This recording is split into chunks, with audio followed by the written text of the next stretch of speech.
Well, Google's got Corvette questions. I got answers. Stick around.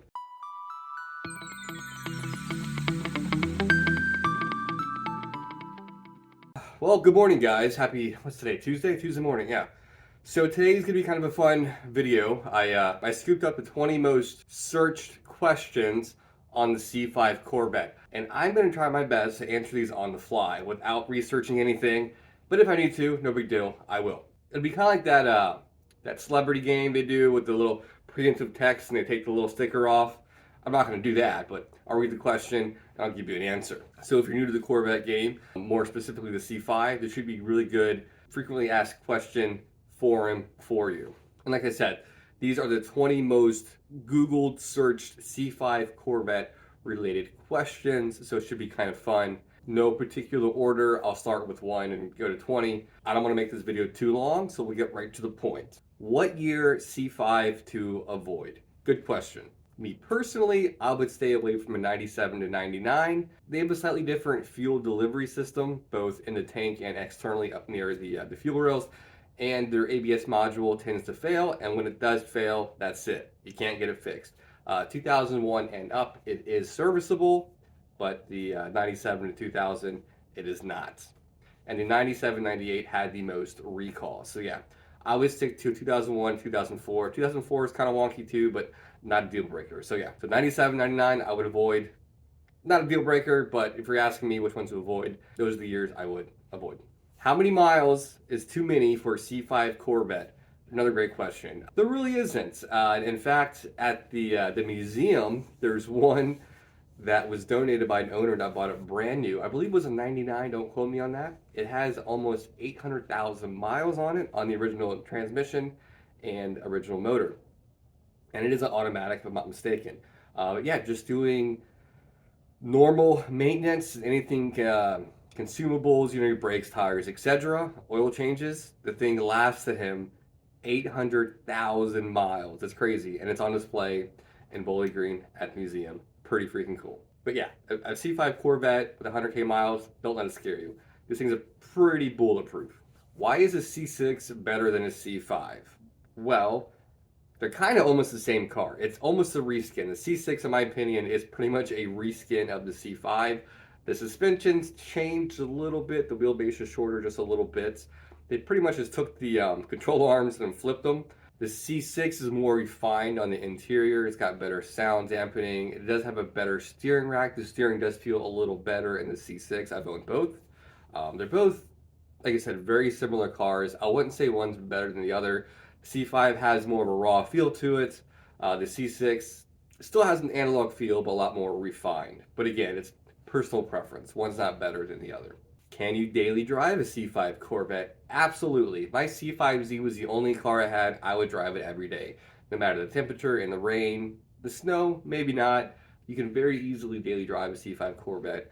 No issues at all. Are C5 Corvettes going up in value? Sort of. Inflation right now, over the last 3 years, has gone up about 12%. So everything has gone up technically. And then there's COVID, so all used cars are way up. I will say this, I think the C5 has seen rock bottom. It will not go any lower anytime soon. So yes, I guess they are going up in value, especially C5Z. A good example of C5Z, 22 to 25, a coupe. Good example, 15, 16, give or take. Really clap that one. Rebuilt title, 10K if you're lucky. Are C5 Corvettes expensive to insure? This is a case-by-case basis. I don't really like talking insurance to people because you could have two 20-year-olds. One's got a perfect driving record. One's got 2 DUIs, a bunch of tickets, parks it outside. It's his only driver, and his premium is going to be a lot more than the other guy. You could have a 65-year-old with a clean driving record. He's going to pay $50 every 3 months, and you're going to have an 18-year-old with a clean driving record, and then you're going to pay 12 times as much just because. It's very dependent on your driving history, where you live, how often you drive the car, is the car your full-time situation. Too many variables. But to answer your question, is it a expensive car to insure? No, not really. It mostly depends on you and your background, if that makes sense. How reliable is a C5 Corvette? I kind of touched on this. A C5 Corvette, if maintenance is done, is very reliable. The LS platform is a very solid motor. The weakest links in the C5 Corvette is just due to age and a lot of the electrical just kind of breaks down over time. All the rubber pieces, if not replaced after 20 plus years, need to be changed because all the hoses and belts can just get brittle and break. Same with the tires.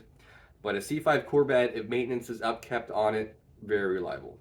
Does the C5 Corvette handle well? Yes, it does. It has almost a perfect 50-50 weight distribution, meaning the motor's up front, and then you have the transaxle and the transmission in the rear, and the motor is actually tucked back pretty far in the firewall. So yes, it has a very good 50-50 split. The car is very wide. It's got a wide wheelbase, very tuned suspension. So yes, that's why it handles good.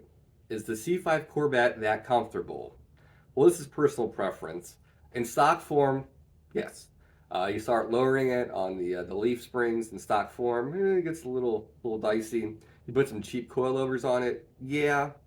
I went with the BC Racing coilovers and I have them set to very soft in the dampening, and it's fine. It's a little, I wouldn't say rough. It's more confident than it is in stock form, but it's not uncomfortable. There's much more comfortable cars. My C8, for instance, is way more comfortable than it needs to be. It's too comfortable.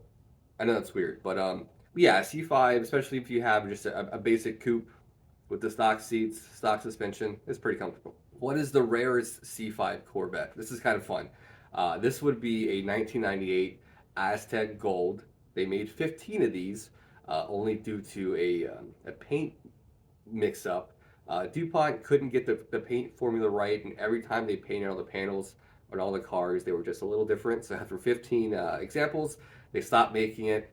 And the most rarest C5 Corvette out there is a Aztec Gold convertible 6-speed. The only one like that in existence. So if you have that car, probably worth a lot of money. That's pretty cool. So that's the most rare C5 Corvette that I know of. Is the C5 Corvette a supercar?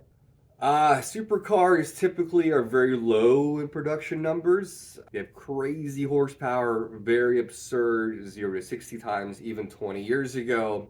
Do I think the C5 falls in that category? No, I don't. And typically a supercar, any gas station you go to, you're gonna have a crowd. So yeah, a C5 is not. I would say a C8 is closer to supercar, but not quite there. A C8 Z06, pretty damn close. I would say a C8 Z06 is a supercar. Fight me in the comments. What does the C in C5 Corvette mean? Pretty simple. Each generation 1 through 8, the number just annotates which generation. The C is just stands for Corvette. So C1 Corvette first generation. Pretty simple. Can a C5 Corvette rust? Sort of. The entire shell on the outside is a composite fiberglass. It'll never rust. Most of the suspension components and connecting pieces are aluminum. They will pit but not corrode. The frame on a C5 is steel. That can rust, but it's pretty well protected. You would have to have the car pretty much submerged in salt water for a while. Eventually, all the underpinnings would rust, but the C5 typically is not really a rust bucket. Now, on the C6, Z06, 01, and up to the C7, now C8, the entire frame is aluminum. All the suspension pieces are aluminum. Now, the body panels are plastic and or fiberglass, so this thing will not rust, which is pretty cool. Is a C5 Corvette better than a C4?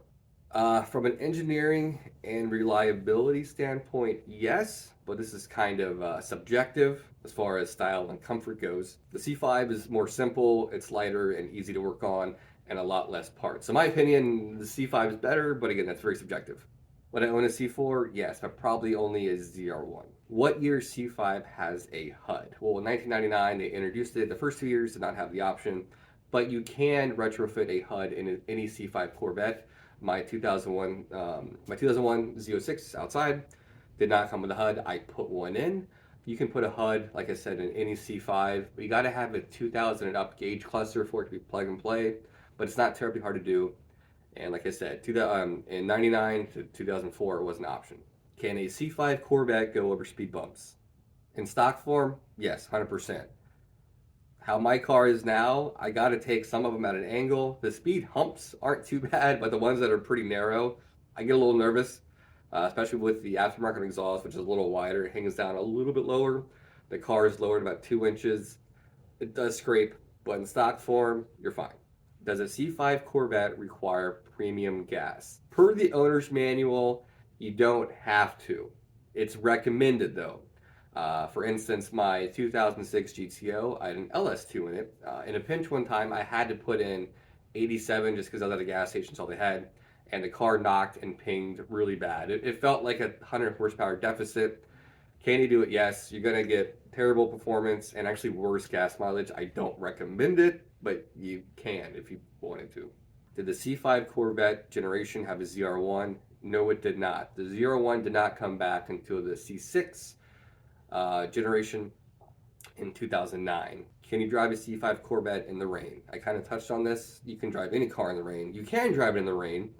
Most people don't because it's more of a toy weekend car hobby, if you will. The platform and the tires typically aren't really designed for it because you don't have a lot of weight in the rear end. The tires typically aren't all season.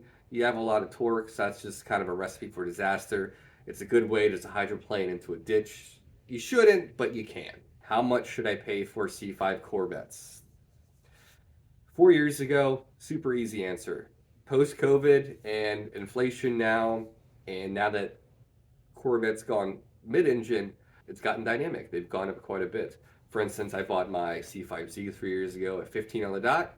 I could easily get 22 for it now, which is crazy, but it's true. So if you want just a base coupe, low mileage, 6-speed, a good price would be around 16, 17. If you want a Z06, low mileage, good condition, like I said earlier, about 22 plus, give or take. You can get a clapped out one with a rebuilt situation for about 10K. So, well, there you go, guys. That's 20 most Googled C5 Corvette questions. I thought this would be kind of fun, and I only had to look up 2 of those, so I feel pretty good about that. All right, guys, that's all I got for today. I got some fun C5 goodies in the mail to be putting on, hopefully by Friday, so that video will be out. Oh, and I have had a lot of questions about the shift knob I did, the Viper and the C5. My next video, I will cover the base, how I attach it to the hearse. It's not hard. And I'm going to do another video on my Spoiler King spoiler. People always ask me about that, so I'll make a video just on that. It's very simple, and it's very inexpensive. So I'll do a video where I got that, how you put it on, how it looked, all that stuff. So that'll be coming the next week or so look out for that. All right, guys, go enjoy your Tuesday, right? Tuesday, yeah. I will see you next time. Mark out.